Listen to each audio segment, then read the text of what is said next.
Father's Day to me and others that are here.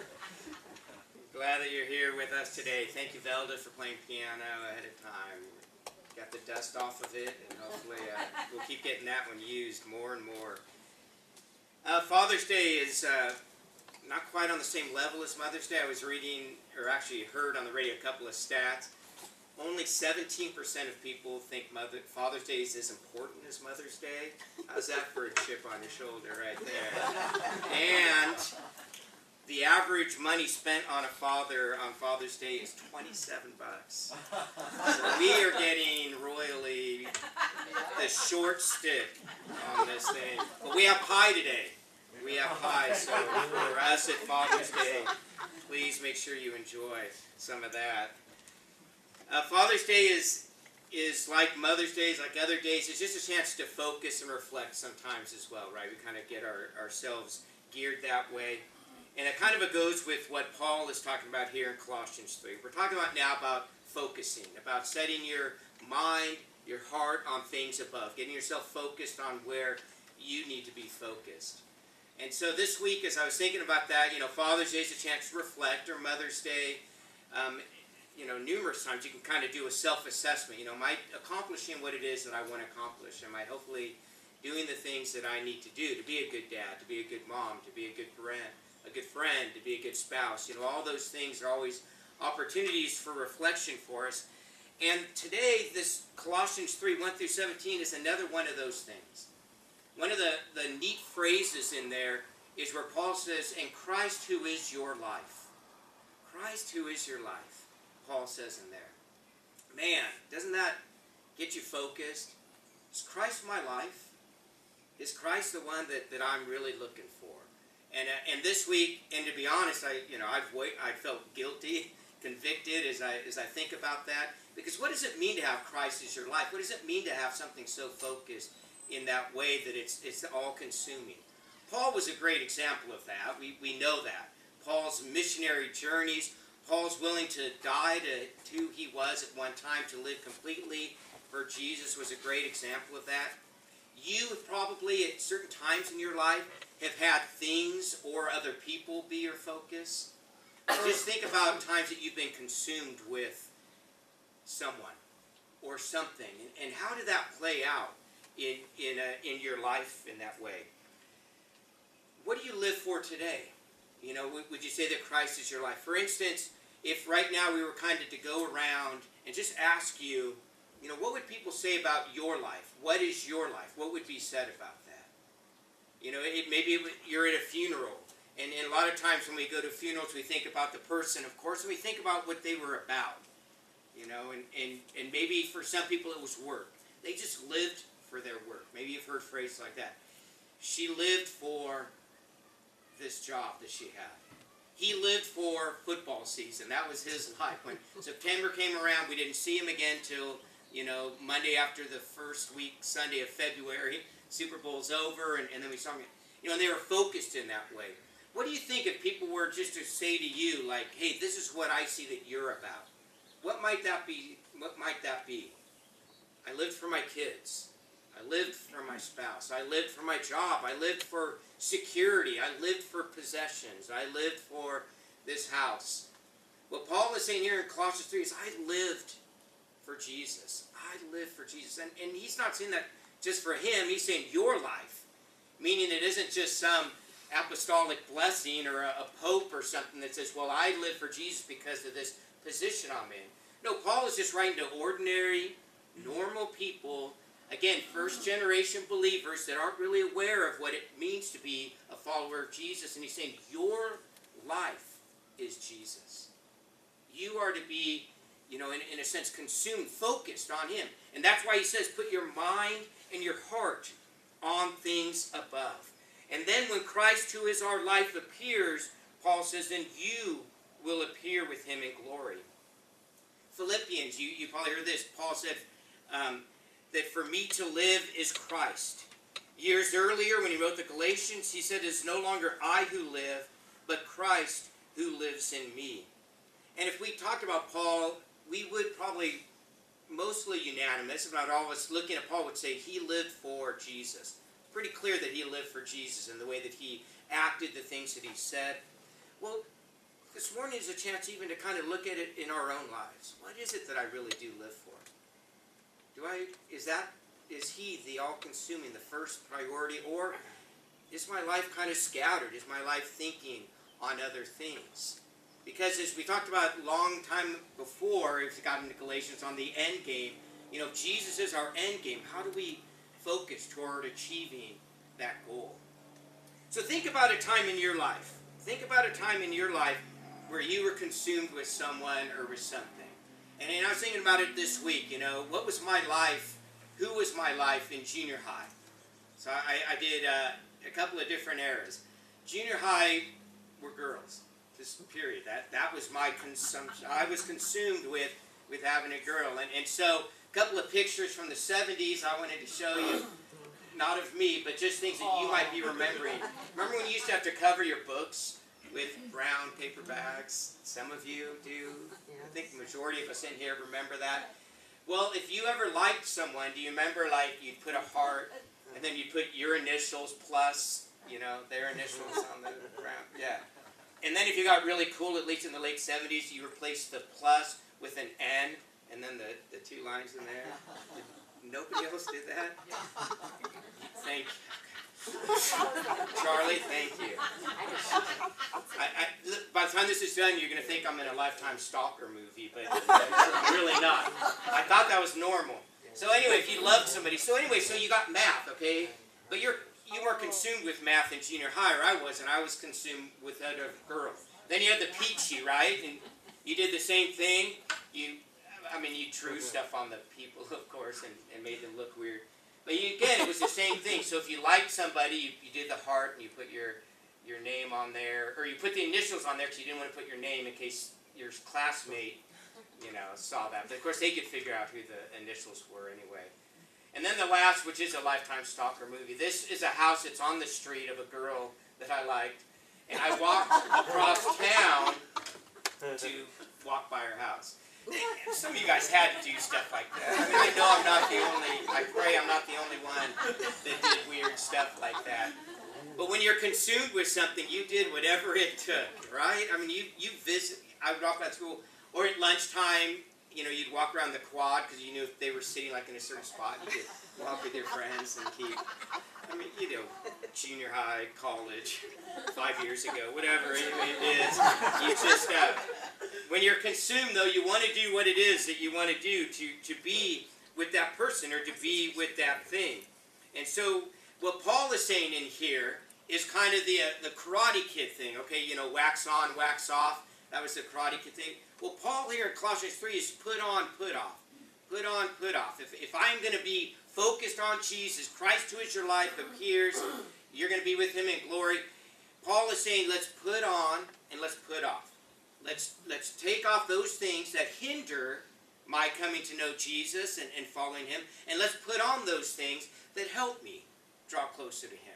It's no different. If I'm consumed with a girl, I spent the time, the energy, the focus on that, and then I got rid of those things that stopped me from doing that. And that's how it is with us. It could be a job situation. Maybe you did that as a job. Back after I graduated college, Crossroads was just starting. I knew the pastor, and he gave me an opportunity to do youth pastoring there, but they didn't have kids. So create your own group, essentially, is what it was. And so I worked at Children's World. You guys remember that place down on Nut Tree and Alamo was Children's World, and then did landscape and other stuff. Anyway, David, you're familiar with this stuff.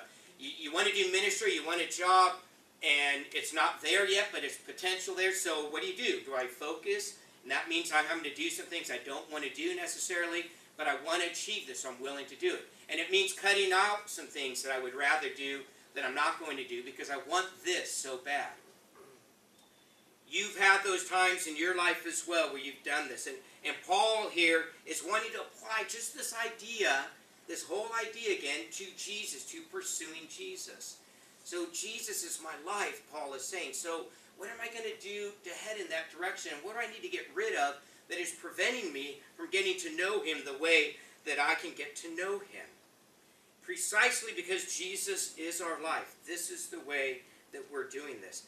So, if Christ is our life, as you begin to look at your life, and again, you have to answer the question first is Christ my life? Is he my life? Is he really what it is, who he is that I am shooting for? And if Christ is my life, and that really is the person that I'm going to live for, then what needs to happen? What do I need to put on? What do I need to put off that will bring me closer to him?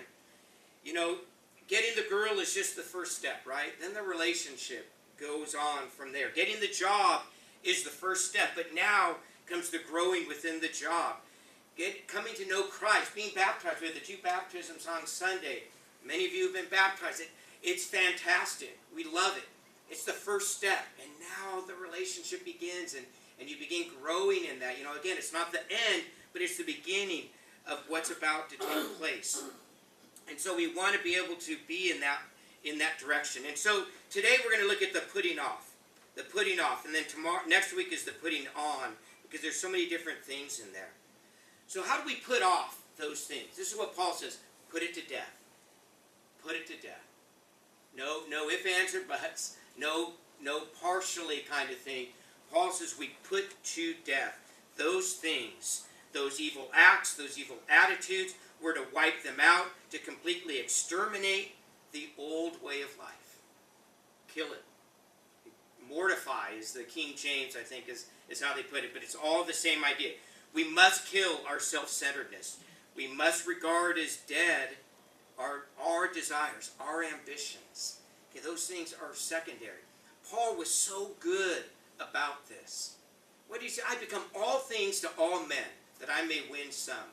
You don't think Paul had preferences? You don't think Paul had things that he liked? Paul had things that he hated? Paul had people that he loved to hang around? Paul had people that I'm sure he wasn't wild about hanging around? He put that stuff to death, though. Look, he had preferences, and that's okay. He had things that he loved, and that's okay.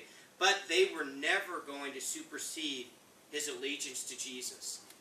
And if his allegiance to Jesus meant that he had to hang out with certain people that he didn't like or agree with, become a Gentile to Gentiles, a Roman to Romans, a Jew to Jews, under the law to those under the law, not under the law to those not under the law, he was willing to do that. He put to death himself for the sake of knowing Jesus and of finding Jesus. That's what mattered to him above all things, was to obey God and to seek Jesus as his life.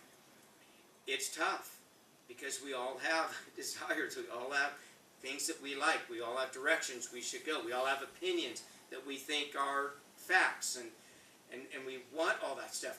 But if Christ is our life, then that stuff is secondary. Secondary to what it is that Jesus wants from us. I love this in Hebrews. It says this in Hebrews 12.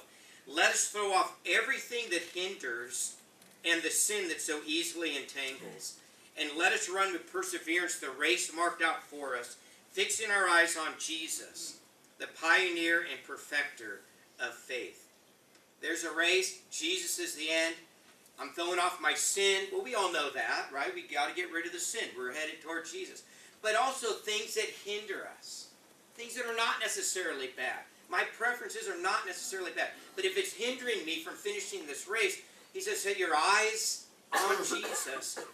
And man, I've got to head that direction. So then there are things that are not necessarily bad, but if they're preventing me from going all out toward him, then I've got to be willing to let those things go.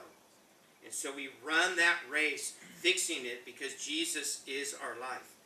And so again, when you restore an old car, if it's got rust, you can't just paint over it, right? You got to get rid of the rust. Even the best paint, it'll hide the rust for a while, but you know as well as I do, it's going to come back. Dry rot on a house, you can do all the sheetrock or but you know, if the foundation is rotten, it's going to bite you in the end.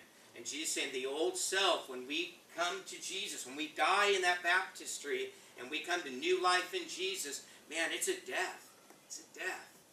The Romans understood this, and this is maybe why Paul used the phrase that he did. They talked about it. When a man was dead and buried, the Greeks spoke to him as being hidden in the earth. So instead of he's dead, it said this man is now hidden in the earth. That's where he is. Paul uses that phrase here, except for us, it's hidden with Christ. When we are dead, when we die to ourselves, when we're raised to life, we are now hidden with him. We are his. We are in him now. Fully immersed is the idea that is taking place here. Just as a death fully immerses you in the earth, so this brings you now to be hidden with Christ in God. This is good news for us. And with this new life, we move forward. We move forward. Getting rid of the stuff that was hindering us or that hinders us in this way. Paul uses three things on here. Three phrases. You've died, and your life is now hidden with Christ. You died. Okay, that's his point. Point one. You're dead to this stuff now. And there's a list that we'll look at in a second. But the point is you're now dead to this. Number two is you used to walk in these ways. In the life you once lived. Paul is making it very clear again to these people and clear to us too. This is a finished battle. You're not this way anymore. You once lived this way. You once acted this way. You once did this, but no more. No more. It is a new creation here. And then the third time he says is you've taken off your old self with its practices. Taken off the old self. You know, there's a time when it's time to put on new clothes. You know, they don't fit anymore. They're angel flights and they're about 30 years out of date. You don't wear corduroys anymore.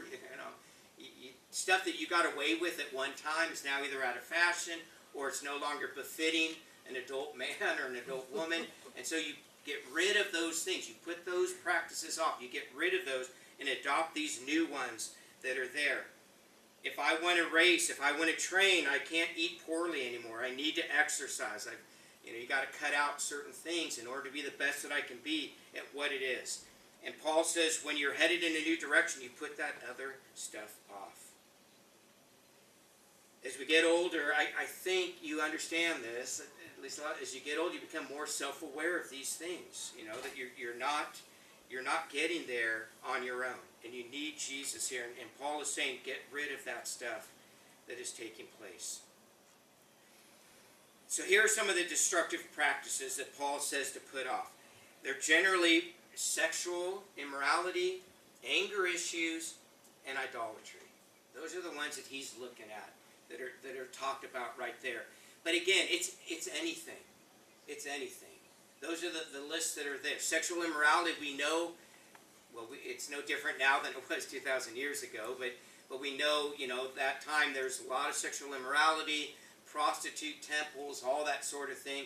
Paul is saying, look, that was the old, the new, we don't do that stuff. Anger is a huge issue, as we know.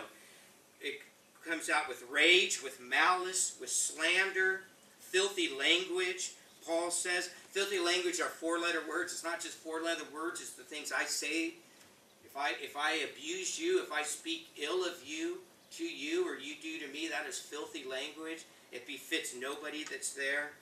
Paul tells us not to lie to each other. Again, we've taken off the old self, and so now we speak the truth in love, as Paul tells us, to one another as well. Look at those things that are on there, and notice what's there. There's no love that is there. There's no selflessness that is there on that list. There's no looking out, pleasing God. There's no quality there that pleases the Lord. There's no quality there that pleases you. Part of my goal is to bless you as you are to bless me. Sexual immorality, impurity, lust, evil desires, greed, which is idolatry, anger, rage, malice, slander, filthy language, lying. All of those things, as you listen to those, it's very clear there's no redeeming value in that stuff. And that's how we were at one time. That's what Paul's saying. You Colossians were that way at one time. But that stops now. And why does it stop? Because you are now hidden with Christ. A new life. And it's not a matter of just making a checklist. Well, God will love me if I just get rid of those things. No, it's I am a new person now. I don't need this stuff anymore. No more. It's time now to put on a new life. And we're going to look at what that new life is that's coming ahead. But what good news that's here. And what a life that Paul has for us to get us thinking about it. I've had all week to reflect on it. You get to hear it for the first time. But I encourage you this week, I encourage you, number one, what are you living for today? You know, if we wait till the funeral, then it's a little late, right? We're done. That's it. Okay, today, thus far, everybody's here alive right now. This is your chance.